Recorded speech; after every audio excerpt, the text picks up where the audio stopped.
E aí, vamos mergulhar direto nessa análise de hoje? A gente vai desvendar uma história assim fascinante, cheia de segredos e disputas de poder, que é detalhada daquele jeito incrível na obra da Elaine Pagels, Os Evangelhos Gnósticos.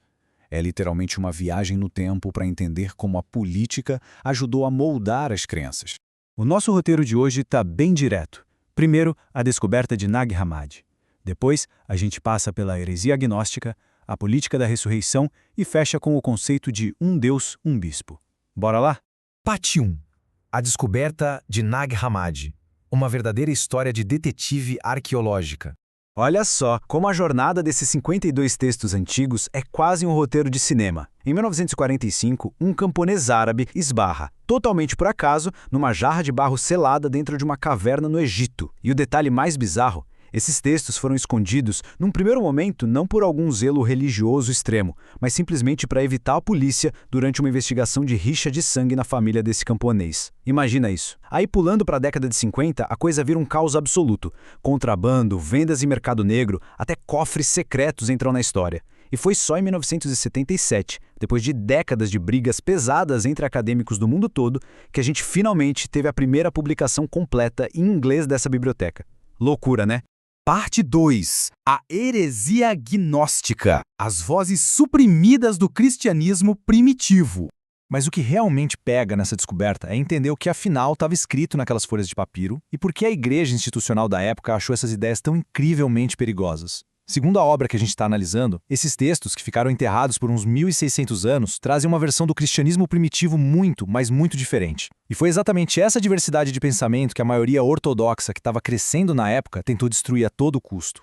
E isso nos leva direto para a raiz de toda a confusão, a palavra gnosis. Gnosis vem do grego e significa percepção ou autoconhecimento. A grande sacada aqui é a ideia de que o processo intuitivo de conhecer a si mesmo é, no fundo, a mesmíssima coisa que o processo de conhecer a Deus. O peso disso é absurdo, porque colocava a iluminação espiritual e a autoridade interna da pessoa muito acima daquela obediência cega a regras externas ou aos líderes religiosos. É um indivíduo no centro de tudo. Parte 3. A política da ressurreição. Foi um evento histórico literal ou um símbolo espiritual? É aqui que a gente vê um contraste gritante, que mostra duas visões de mundo totalmente opostas. De um lado, a visão ortodoxa defendia com unhas e dentes uma ressurreição literal, histórica e física mesmo, de carne e osso. Do outro lado, a visão gnóstica via a ressurreição mais como uma visão espiritual simbólica, um despertar interior contínuo. E cada uma dessas perspectivas carregava nos bastidores implicações gigantescas sobre quem é que ia mandar nas instituições. Para entender como a coisa era rígida, pega os defensores ortodoxos, tipo Tertuliano. Ele batia na tecla da realidade física da ressurreição sem abrir margem para dúvida. Ele literalmente declarava que a ideia precisava ser acreditada exatamente por ser um absurdo. Era uma exigência de fé cega, que ia totalmente contra a experiência humana natural com a morte.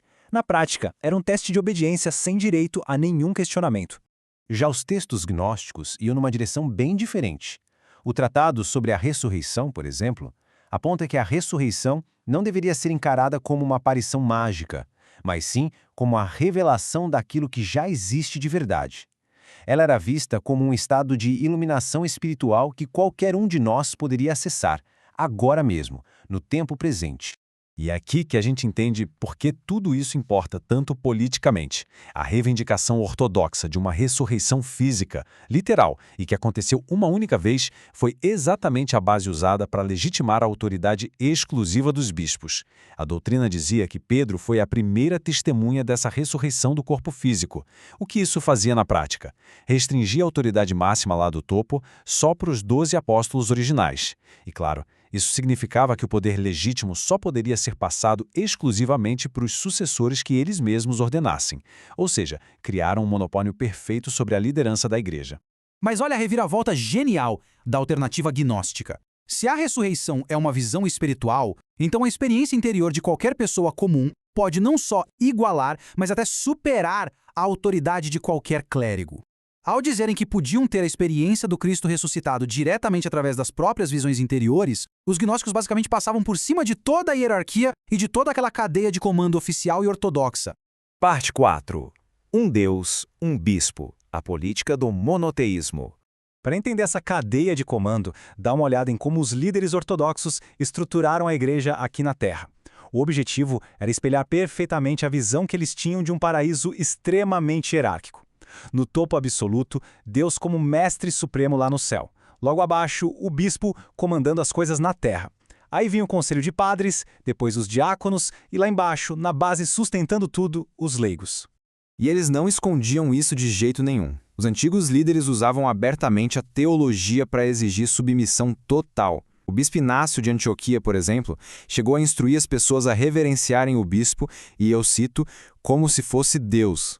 Isso é um exemplo claríssimo de como religião e política foram misturadas e viraram uma coisa só, inseparável, tudo para manter o sistema institucional de pé.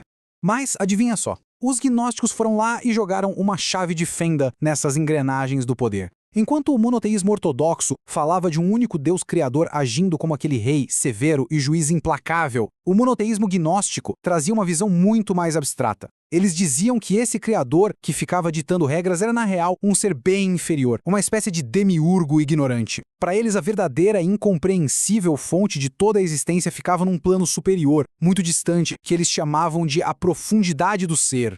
E eles levavam essa teoria para a prática. Para atingir a maturidade espiritual, os iniciados gnósticos passavam por um processo para entender que não precisavam mais obedecer às regras arbitrárias desse tal Deus criador inferior.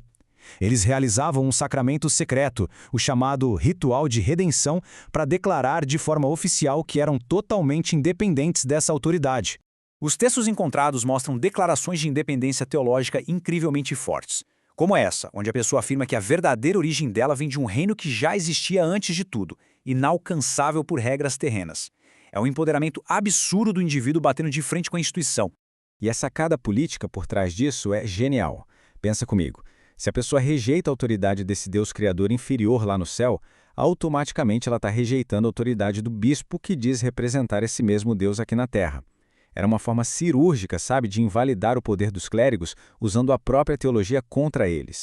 A análise cuidadosa da Pédios deixa muito claro que a Igreja Ortodoxa não correu para suprimir as ideias gnósticas só porque eles tinham algumas discordâncias inofensivas. Não mesmo. Foi um esforço sistemático e calculado para solidificar e blindar uma estrutura de poder institucional hiperespecífica. Como eles fizeram isso? Impondo um cânone único de textos, criando o credo apostólico, cravando aquela hierarquia rígida de 3 níveis e, claro, banindo e queimando sem dó qualquer texto diverso que eles rotulassem como herético.